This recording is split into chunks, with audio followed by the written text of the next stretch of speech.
Assalamualaikum warahmatullahi wabarakatuh. Alhamdulillah. sorry ya, masuk.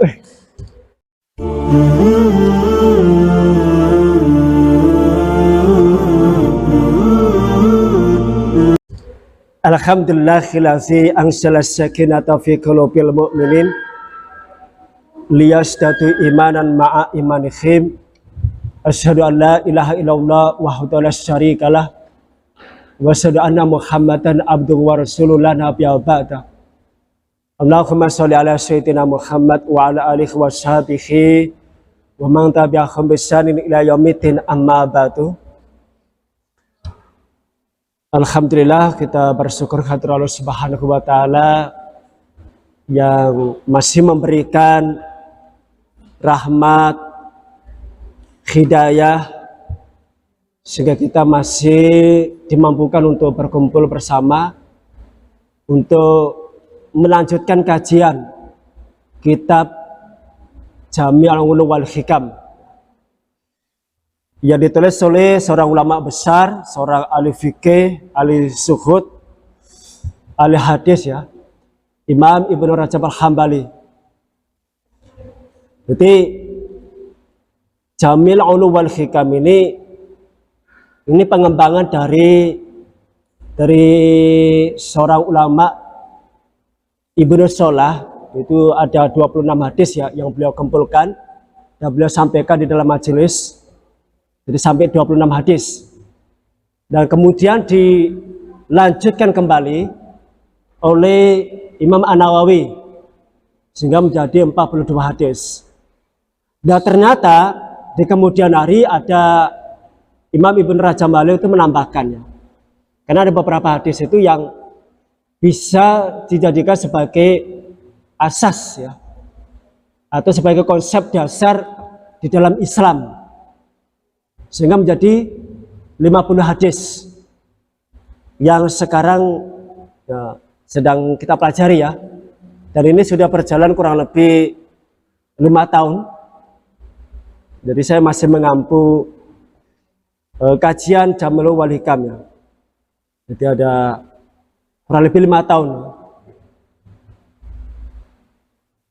Nah, kita lanjutkan ya untuk pembahasan tentang suhud. Ini yang kedua ya.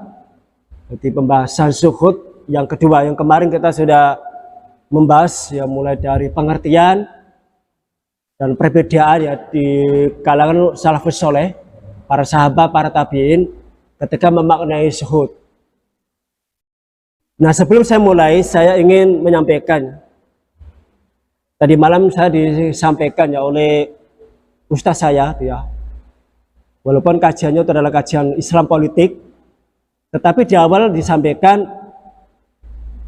bahwa yang kita cari sebenarnya ya di dunia ini, atau ini kan sebuah gerakan dakwah gitu ya. Jadi disampaikan sebenarnya apa yang kita cari di dunia itu. Apa yang kita cari di dunia ya seperti ini gitu, nggak akan berubah gitu ya. Ya kalau misalnya orang kan macam-macam gitu kan. Ada yang miskin, ada yang kaya, ada yang konglomerat, ada yang menjadi pejabat, ada yang menjadi penjahat gitu ya. Ada yang menjadi guru, menjadi tukang kuli dan sebagainya, macam-macam lah ya. Jadi ada beragam profesi yang dilakukan oleh manusia dan ada pencapaiannya. Ada yang masih miskin, melarat, ada yang susah, ada yang muda. Dunia seperti itulah gitu. Tetapi ya sementara aja gitu. Ujung-ujungnya nanti mati gitu kan. Ya sebenarnya yang kita cari adalah surga gitu ya. Dan saya teringat betul ya dengan apa yang terjadi antara seorang sahabat dengan Rasulullah SAW ketika Rasulullah menyampaikan dakwah gitu ya kepada kalangan Quraisy itu. Salah seorang sahabat bertanya begini, "Wahai Rasulullah, kalau saya masuk Islam, dan sahabat ini paham kalau masuk Islam kan ada konsekuensinya, ada tantangannya, ada kesulitannya, ada pertaruhannya. Pertaruhannya tidak hanya mungkin kesulitan ekonomi bisnis atau mungkin ada gangguan intimidasi, tetapi juga pertaruhannya adalah nyawa. Pertaruhannya adalah nyawa itu ya. Jadi pertanyaannya dari sahabat ini begini, wahai Rasulullah, kalau saya masuk Islam, saya bergabung dengan engkau wahai Rasulullah, apa yang saya dapatkan? Dan Rasulullah hanya menjawab satu kata ya, surga. Harus surga aja, karena surga kalau kita bayangkan ya, kita pelajari di berbagai ayat maupun hadis itu ya. Dan saya masih terkesan ya dengan satu ungkapan ya dalam sebuah hadis. Kenikmatan yang ada di dunia dengan kenikmatan yang ada di akhirat itu nggak sebanding. Jadi nggak sebanding itu ya. Jadi ibarat setetes itu ya di lautan itu. Dengan lautan. Jadi kenikmatan di akhirat di surga itu seperti samudra yang tidak terbatas gitu ya. Dibandingkan dengan kenikmatan di dunia itu seperti setetes ya, yang menetes di jari-jari kita itu. Yang berapa air yang kita ambil gitu ya, kemudian kita tampung itu paling berapa tetes itu ya. Itulah kenikmatan dunia yang dikuasai, dimiliki dan dirasakan oleh manusia itu. Jadi saya teringat kembali gitu ya, yang saya pernah baca, yang saya pernah ternyata ya manusia itu yang selalu lupa, selalu lengah gitu ya. Jadi saya diingatkan kembali, dakwah yang kita lakukan gitu ya, Islam yang kita sampaikan itu ya, apa yang kita dapatkan? Kalau hanya dunia itu ya percuma gitu loh. Sedikit gitu ya. Kemarin saya sampaikan qalil gitu ya, sedikit, rendah, hina gitu ya. Dibandingkan dengan kenikmatan yang ada di surga itu luar biasa. Apa yang kita inginkan nanti di surga itu dipenuhi semuanya. Dilayani oleh para bidadari itu. Itu luar biasa kan. Jadi itu yang membuat saya diingatkan kembali ya. Ya, makanya kita mulai semangat ya. Oke, kita lanjutkan untuk pembahasan zuhud ya. Ini yang kelanjutan yang minggu yang kemarin. Nah, berbicara tentang dunia memang ada di dalam ayat maupun hadis ya. Seolah-olah kalau kita pahami itu seperti mencela dunia. Seperti mencela dunia. Ya, sebagai misal begini, dalam Quran surah Al-Hadid ayat 20. I'lamu, ketahuilah. Ini kan bahasa Arabnya itu ya. I'lamu, ketahuilah, annamal hayatud dunya, sesungguhnya kehidupan di dunia la'ibun. La'ibun itu hanyalah permainan, la'ibun walahwun yang melalaikan, wazinatun perhiasan, watafakhurun bermegah-megahan. Ya, bermegah-megahan itu ya, atau memamerkan ya. Seperti sekarang ini kan ada beberapa pejabat termasuk aparat ya, itu yang memamerkan kekayaan, kehidupan yang glamor dengan tas ya mungkin seperti memakai tas yang harganya ratusan sampai miliaran, pakainya juga harganya tidak 1 juta 2 juta ya mungkin puluhan, bahkan ada ratusan juta, bahkan ada jam itu sampai jam tangan itu ya, ini dari seorang aparat ya, itu udah harganya itu udah puluhan juta itu, ratusan juta untuk apa gitu kan. Itu beberapa ini ya dibongkar oleh netizen itu ya. Jadi dan itu adalah pola hidup yang cenderung materialis dan hedonis itu ya. Jadi kan tidak selayaknya seorang pejabat atau aparat ya itu memamerkan itu hidupnya sederhana. Sama dengan ini ya. Bagaimana para sahabat itu ketika menyikapi dunia itu pola hidupnya sederhana. Yang diperbesar itu adalah distribusinya, membagi, menyedekahkan itu. Mereka punya kekayaan ya ratusan miliar, puluhan miliar, ratusan miliar, bahkan triliunan ya. Tetapi pola hidupnya sederhana. Jadi makanannya apa yang dimakan itu oleh sahabat yang miskin itu sama gitu ya. Pakainya juga ya nggak jauh berbeda gitu. Jadi nggak bisa dibedakan. Ini sahabat yang kaya atau sahabat yang miskin gitu ya. Jadi distribusinya yang diperbesar, terus pola hidupnya tapi sederhana. Sama nanti kalian seperti itu ya. Nanti masing-masing kan ada yang miskin, ada yang kaya, ada yang sedang-sedang gitu ya. Tapi pesan saya adalah hiduplah yang secara sederhana gitu ya. Jadi perbesar untuk membagi, untuk mendistribusikan. Itu nanti lebih menyelamatkan ya nanti ketika di akhirat. Lebih menyelamatkan. Karena enggak nanti harta nanti ya yang kita kumpulkan, emas yang kita kumpulkan, perhiasan yang kita kumpulkan itu nanti akan menjadi yang akan menggerus itu ya. Itu kan ada dalam ayat Quran itu ya. Itu dikumpulkan, dipanaskan, kemudian digeruskan ke tubuh manusia itu. Yang dia pola hidupnya itu cenderung egois, terus bakhil, tidak didistribusikan kepada yang membutuhkan itu. Nah seperti itu ya, jadi dunia itu ada kemegahan itu ya, kemegahan, kebanggaan, perhiasan, sesuatu yang menunjukkan atau dianggap sebagai permanen itu. Itu seolah-olah itu seperti mencela dunia. Seolah-olah kalau kita pahami seperti itu ya. Tapi sebenarnya bukan itu ya. Kemarin saya sampaikan itu dunia itu tidak tercela. Ya dunia itu tidak tercela. Dunia itu tidak melulu rendah gitu ya. Karena begini, dunia itu tergantung bagaimana kita menyikapi. Bagaimana kita mensikapi dunia ini tuh. Jadi tergantung cara pandang gitu ya. Karena dengan dunia begini, misalnya dengan dunia ini kita kan hidup di dunia. Kita makan yang ada di atas dunia. Kemudian kita gunakan untuk melakukan kebaikan dan ketaatan. Itu positif nggak? Positif kan? Kita makan, kita minum, ya supaya kita punya kekuatan untuk beribadah kepada Allah Subhanahu Wa Taala. Coba kalau nggak ada yang kita makan, karena kita merendahkan dunia, lemes kan? Lemes, malas, nggak ada kekuatan gitu ya. Dan soalnya kita nggak bisa khusyuk, karena apa? Kita lapar. Seperti itu. Atau misalnya ini, dengan kita hidup di atas dunia, kita memikirkan tentang alam semesta.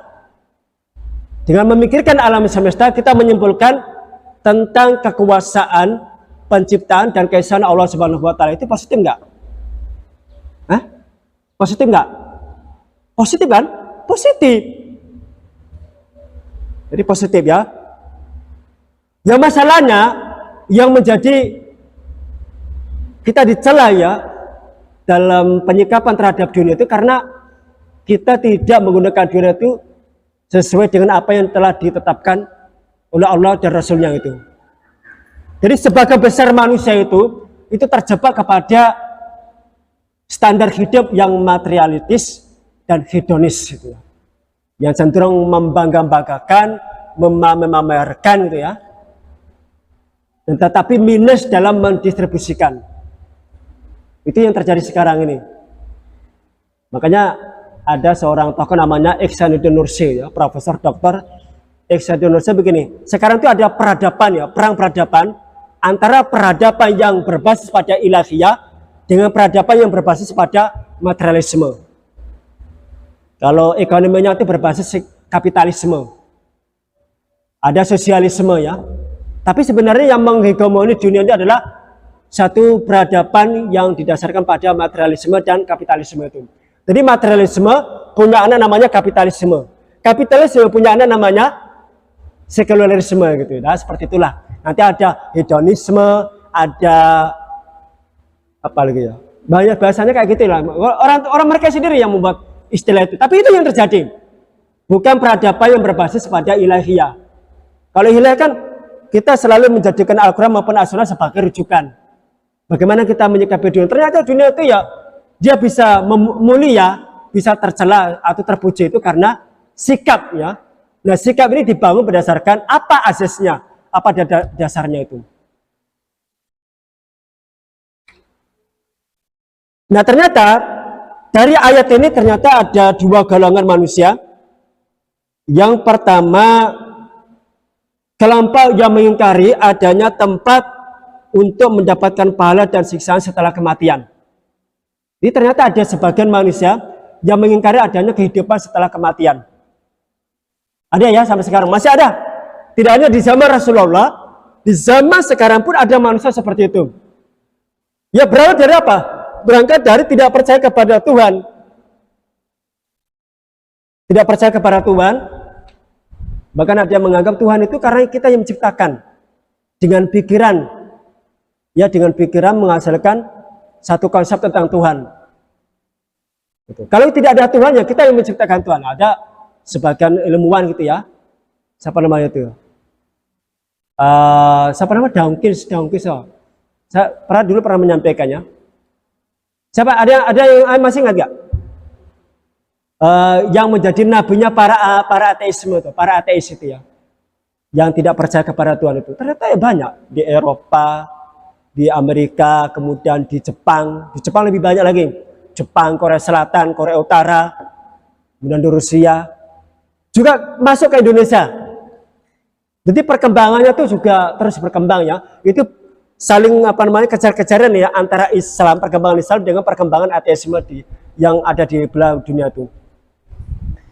Jadi ada kelompok manusia yang mengingkari adanya satu tempat yang setelah kematian manusia. Sehingga apa?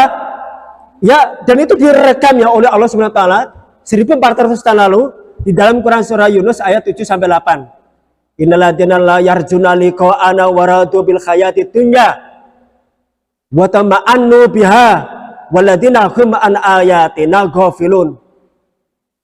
Ulaika ma'wahum naru bima kanu yaksibun. Jadi sesungguhnya orang-orang yang tidak mengharapkan, artinya tidak percaya pertemuan dengan Allah Subhanahu wa taala. Jadi ada sebagai manusia yang tidak percaya kepada Allah sebagai Tuhan yang menciptakan alam semesta, ada kehidupan dunia dan ada kehidupan di akhirat. Kemudian dia merasa puas, merasa satisfied gitu ya, puas gitu ya dengan kehidupan di dunia ini. Makanya di barat itu ada sebuah istilah begini, greedy is good. Jadi keserakahan, kerakusan, ketamakan itu adalah bagus gitu. Atau baik. Jadi namanya greedy is good. Dan kenapa? Basisnya adalah materialisme. Jadi mengutamakan ya standar hidup berdasarkan materi itu.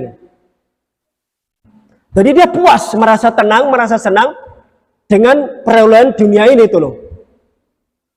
Dan kemudian karena merasa puas hanya dengan dunia, sehingga dia melalaikan, tidak percaya kepada petunjuk Allah Subhanahu wa taala. Sudah enggak percaya kepada Allah, tidak percaya kepada kehidupan akhirat, ya akhirnya tidak percaya kepada Al-Qur'an yang diturunkan oleh para rasul. Itu berkaitan tuh ya. Maka ancamannya apa? Ancamannya adalah ulaika ma'wahumun naru bima kanu yaksibun. Jadi mereka nanti akan ditempatkan di neraka disebabkan apa yang mereka yakini, mereka kerjakan tuh. Karena keyakinan itu yang menentukan perbuatan. Anda melakukan sesuatu kan karena ada keyakinan. Anda malas sholat itu karena ada keyakinan yang melemah, yang kita sebut sebagai iman, begitu loh. Nah kemudian ini kelompok pertamanya, kelompok yang hanya memburu kesenangan di dunia. Nanti bangga ya selfie, kemudian di upload di Facebook, di Instagram, di Twitter, bahkan di YouTube gitu ya. Dengan memamerkan kekayaan sepeda motor itu apa namanya? Yang besar tuh, moge ya, motor gede itu ya, moge, Rubicon, Politri ya, macam-macam lah gitu ya. Atau mungkin bangga gitu ya, karena dia posisikan sebagai seorang dewan ya, dewa perwakilan rakyat. Tapi sebenarnya tidak mewakili rakyat itu.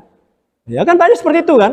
Seperti undang-undang Omnibus Law yang sebagian besar rakyat itu menolak, ya akhirnya disahkan. Karena apa? Adanya kepentingan oligarki. Saya sampaikan ini walaupun karena saya paham politik juga gitu kan. Walaupun nanti masuk ke YouTube tidak masalah gitu ya. Nah kemudian yang kedua, ada sebuah kelompok manusia itu yang percaya adanya akhirat. Dia percaya dengan akhirat. Makanya begini, antara inaladina bukan itu ya, dia percaya kepada Allah, itu biasanya digandengkan dengan percaya kepada akhirat. Dalam hadis kan ada itu ya, barang siapa yang percaya kepada Allah dan percaya kepada hari akhirat, maka berkatalah yang baik. Kalau tidak mampu diam atau memberikan treatment kepada tamu dengan sebaik-baiknya. Itu kan dalam hadis seperti itu. Nah ternyata dari kelompok ini yang kepercayaan kepada akhirat itu ternyata ada 3, dibagi 3. Ini ulama yang membagi, bukan ustadz ya. Ustadz hanya mendaur ulang Saya bukan ulama yang mungkin yang fakih itu enggak ya. Saya hanya mendaur ulang apa yang saya pelajari, apa yang saya pahami, saya sampaikan ulang. Saya tidak mampu untuk memutuskan ini haram atau halal itu ya. Apalagi yang kemarin itu ada menisbatkan kepada Bung Karno itu sebagai mazhab itu ya. Saya tertawa juga itu ya. Nah, jadi yang ini dibagi 3 kelompok. Yang pertama, zalimun li nafsihi. Zalimun li nafsihi ini ya dalam konteks terkait dengan suhud ini. Biasanya kalau kita artikan kan orang yang berbuat zalim terhadap dirinya sendiri. Zalimun li nafsihi itu. Tetapi begini ya, orang yang zalimun li nafsihi, dia percaya kepada akhirat, percaya. Kalau ditanya, kamu percaya nggak pada akhirat? Saya percaya, 100% saya percaya bahwa ada kehidupan setelah di dunia ini. Tapi perilakunya ini bertentangan. Jadi 180 derajat berseberangan dengan keyakinan kepada akhirat. Sehingga apa? Pola hidupnya itu cenderung tujuannya adalah materi. Jadi dia hanya memburu kesenangan. Itu ada orang seperti itu ya. Jadi sama dengan seperti politisi sekarang itu ya. Ramai itu kan cawe-cawe, saling serang menyerang gitu ya. Nanti kalau tanya ini demi rakyat yang mana gitu kan? Ini kepentingan bangsa dan negara yang mana gitu loh. Saya mengikuti ya Allah gitu kan, saling cakar-cakar mencakar gitu ya, saling serang menyerang tuh. Ya tapi kepentingannya adalah kekuasaan, melanggengkan kekuasaan untuk memperoleh kekuasaan. Kenapa? Orang kalau sudah duduk di atas kekuasaan, itu kalau mau turun susah turunnya. Karena kekuasaan itu kan nikmat. Firaun aja gitu ya. Firaun aja tuh kalau mau selamanya tuh. Kalau dia diberikan 1000 tahun untuk hidup, ya selamanya dia akan menjadi Firaun gitu ya. Itu Firaun. Maka kenapa didasari kepada keragusan itu ya. Nah ini ya, jadi mereka bermusuhan, mereka setia itu karena atas dasar dunia. Jadi kepentingannya dunia. Makanya kalau dalam politik itu disebut sebagai pragmatisme, politik pragmatisme. Saya dapat apa kalau saya mendukung Anda kan itu ya. Berani berapa gitu loh, wani piro gitu. Itu namanya pragmatisme di dalam ya dunia, dalam bisnis, dalam politik ya. Nah kemudian ada yang kedua, al-muqtasid, ini seimbang. Ya kadang ya seimbang lah antara dunia dengan di akhirat itu. Artinya begini, dalam konteks terhadap dunia itu, dia hanya mengambil yang diperlukan dari dunia ini. Apa yang diperlukan itu aja, nggak lebih dari itu. Wah, kalau misalnya lapar ya makan, gitu kan. Kalau yang nggak punya pakaian ya beli pakaian. Itu ya, apa yang dibutuhkan aja gitu, nggak lebih dari itu. Ya, apa yang dibutuhkan. Jadi dia mengambil sesuai dengan keperluannya. Itu namanya muqtasid. Jadi ini bagian di pertengahan. Tetapi dia melaksanakan kewajiban dari Allah Subhanahu wa taala. Jadi dia menikmati kesenangannya ya. Tapi yang halal, tidak yang haram. Ini yang namanya al-muqtasid, yang pertengahan. Ya sama mungkin yang pertengahan ya. Kita mungkin yang pertengahan ya. Mudah-mudahan paling tidak pertengahan lah gitu ya. Jangan yang pertama tadi zalimun nafsi gitu ya. Jadi dunia itu menjadi tujuan. Ini berbahaya nih. Dia percaya kepada akhirat tapi dunia menjadi tujuan. Tapi yang kedua ini adalah hanya mengambil yang diperlukan. Kebutuhan untuk mencari istri ya udah dicari kan, dapat itu termasuk al-muqtasid. Ini beda dengan siapa namanya Imam Ibnu Taimiyah itu tidak sampai menikah dan meninggal dalam penjara itu ya, karena kesibukannya dalam berdakwah amar ma'ruf nahi munkar itu ya. Ada juga ulama punya pandangan seperti itu ya. Ya kalau Ustaz nggak sanggup ya. Ya kalau nggak kalau dulu kan yang pertama cerai, cari lagi kan itu ya. Yang kalau ya pokoknya begitulah gitu ya. Sama si al-muqtasid masih menikmati kesenangan dunia, tetapi diusahakan saya akan berusaha untuk yang halal gitu ya. Walaupun nyatanya ada nyerang-nyerangnya juga gitu ya. Nah kemudian yang ketiga, tapi ini ada sebelum yang ketiga ya, ada pernyataan dari Ibnu Umar radhiyallahu anhuma. Jadi tidaklah seorang hamba pernah merasakan kenikmatan dunia kecuali derajatnya akan berkurang di sisi Allah. Meskipun pada faktanya Allah itu sangat pemurah. Jadi kalau kita menikmati dunia, itu kenikmatan di surga itu nanti dikurangi itu ya. Ini menurut siapa? Ibnu Umar radhiyallahu anhuma. Jadi Abdullah bin Umar ini orang yang sangat zuhud al ibadah. Kalau Abdullah bin Umar, makanya dia tidak diperkenankan oleh Umar bin Khattab untuk memasuki dunia politik. Nggak boleh. Umar sampai tegas, jangan sampai ada keluargaku atau keturunanku yang memasuki dunia pemerintahan atau dunia politik. Biar saya sendiri yang menanggung, kata Umar bin Khattab itu ya. Makanya Abdullah bin Umar itu lebih cenderung kepada menjadi seorang abid dan syahid, seorang ahli ibadah dan seorang suhud itu ya. Nah, kemudian yang ketiga, sabiqun bil khairat. Ini yang the best. Kelompok yang the best ya. Jadi dia memahami dunia adalah ladang untuk akhirat. Dia memahami dunia itu sebagai ladang di akhirat. Nah, coba kalian bisa menaiki ya tangga yang ketiga ini. Dari al-muqtasid menuju tangga yang sabiqun bil khairat itu ya. Jadi memahami dunia adalah ladang untuk memanah nanti di akhirat. Jadi apapun kita menikmati itu untuk kebaikan di akhirat. Bisa nggak itu? Tiga setel aja dalam mindset itu aja. Cara pandangnya dirubah aja. Jadi jadikanlah dunia itu sebagai untuk menanam ya kebaikan-kebaikan, kemudian kita panen nanti di akhirat. Misalnya begini ya, ada sebuah hadis Rasulullah SAW bersabda, mali wali dunya, apa perluku dengan dunia? Mali wali dunya, innama masali wa masali dunya karakibin qala fi zilin sajarati summa roha wa tarokam. Jadi perumpamaanku dengan dunia, ini Rasulullah bersabda ya, itu seperti pengembara yang tidur sebentar, istirahat sebentar, berteduh sebentar, kemudian melanjutkan perjalanan. Makanya hidup ini harus diibaratkan seperti kita melakukan perjalanan. Kita ini musafir sebenarnya, atau orang asing yang sedang melakukan perjalanan untuk sampai kepada Allah, kepada Allah Subhanahu Wa Taala. Ya, nanti juga ke situ kan kita melakukan perjalanan itu, membangun rumah tangga, membangun hubungan kita dengan Allah Subhanahu Wa Taala, manusia dengan manusia itu pada hakikatnya perjalanan yang dilakukan oleh manusia, perjalanan. Nah, masalahnya kita sampai enggak kepada Allah itu? Jangan-jangan kita akan tersingkir dari siratal mustaqim itu. Makanya kalau ada orang yang tidak mau beribadah, ada orang yang sedikit aja ya. Nah, dalam hadis ya di awal bahwa zuhud itu bisa membuat Allah itu mencintai manusia yang zuhud maksud saya ya. Jadi bagaimana kita mendapatkan cinta dari Allah itu, maka bersikap zuhudlah terhadap dunia.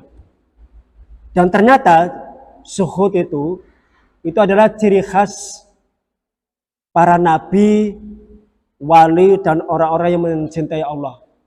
Ini ciri khasnya.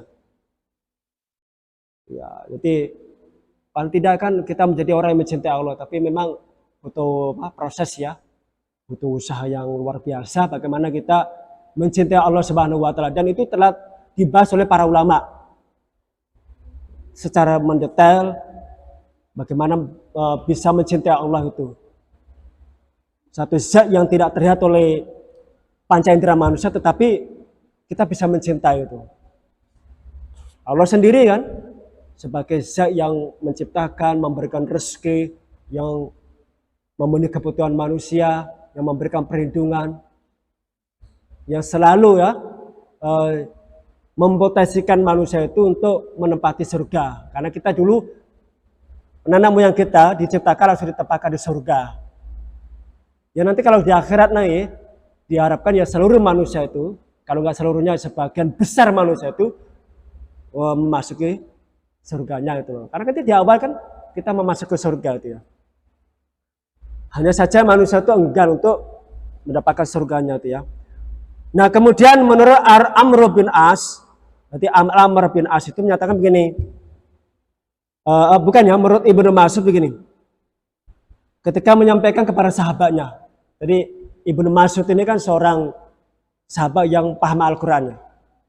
Jadi pernah menyampaikan kepada sahabat begini, kalian itu lebih banyak berpuasa, mengerjakan sholat, lebih banyak berjihad, lebih banyak puasa, ibadah, berjihad ya, fisabilillah, dibandingkan dengan para sahabat Rasulullah SAW.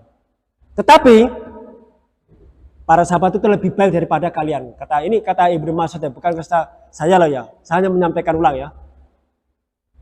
Saya hanya menyampaikan ulang. Kemudian bertanya sahabat itu, beberapa sahabat bertanya, loh kok bisa begitu kan? Kok bisa begitu itu loh. Kemudian Ibnu Mas'ud menjawab, karena mereka itu lebih zuhud dalam kehidupan dunia dan lebih cinta kepada akhirat dibandingkan kalian. Jadi itu, seseorang itu menjadi orang yang lebih baik itu karena lebih mencintai akhirat dan lebih zuhud dibandingkan yang kalian itu. Nah, coba ini dibangun ya. Ini pernyataan dari Ibnu Mas'ud ya, yang disampaikan kepada sebagian sahabat ya. Jadi sutra terhadap dunia niscaya Allah akan mencintaimu. Ya, terhadap dunia kita bersikap zuhud. Makanya yang paling tepat ya, karena menurut Ustaz secara pribadi, jadikanlah dunia itu sebagai ladang akhirat. Menanam kebaikan untuk kita petik di akhirat. Itu menurut saya ambil yang itu. Mungkin kalian saya nggak tahu ya. Kemudian kedua, zuhud terhadap apa yang dimiliki oleh manusia. Karena kalau kita zuhud ya terhadap apa yang dimiliki oleh manusia, itu yang melahirkan kecintaan manusia terhadap kita. Dia lebih hormat kepada kita. Coba kalau Anda sering minta kepada manusia, mengemis kepada manusia, meminta-minta, mengemis kepada manusia ya, mengharapkan kepada manusia, itu lebih banyak penolakan atau penerimaan? Meminta, mengemis, mengharapkan manusia itu lebih banyak dikasih atau ditolak? Kebanyakan ditolak. Saudara sendiri kadang menolak kok ya. Saudara sendiri loh. Itu adalah menolak gitu ya. Jadi kalau kita hanya mengharapkan kepada manusia itu, ya kekecewaan yang kita dapatkan. Yang kedua itu bisa mencederai reputasi ya, harkat dan martabat manusia. Kita cenderung diremehkan. Harga diri kita itu dijatuhkan gitu loh. Apalagi nggak dikasih kan. Nah ini makanya sikap zuhud ini perlu dibangun ya. Termasuk saya juga ya, secara pribadi juga step by step itu ya. Dalam proses saya ingin membangun juga sikap zuhud itu. Jadi jangan terlalu berharap kepada manusia, tapi berharap kepada Allah SWT gitu. Jadi kalau Anda berharap kepada Allah, itu dimuliakan. Derajatnya ditinggikan. Tapi kalau pada manusia, Anda direndahkan, Anda dikecewakan, dan Anda akan ditertawakan. Kehormatanmu sebagai manusia, harga martabat sebagai manusia yang dimuliakan, itu akan dijatuhkan. Kalau kita terlalu berharap kepada manusia. Makanya, bagaimana manusia itu bisa mencintai kalian dengan setulus hati? Jangan sekali-kali berharap kepada manusia. Seolah-olah kita nggak membutuhkan manusia itu. Nah, ini saya pancing nih untuk supaya nanti ada pertanyaan itu ya. Ada pertanyaan. Ada sebuah riwayat ya, Hasan Al-Basri itu pernah menjadi pemimpin di Basrah. Ya, pemimpin di Basrah ya. Nah, penduduk Basrah itu seluruhnya itu menghormati Hasan Al-Basri.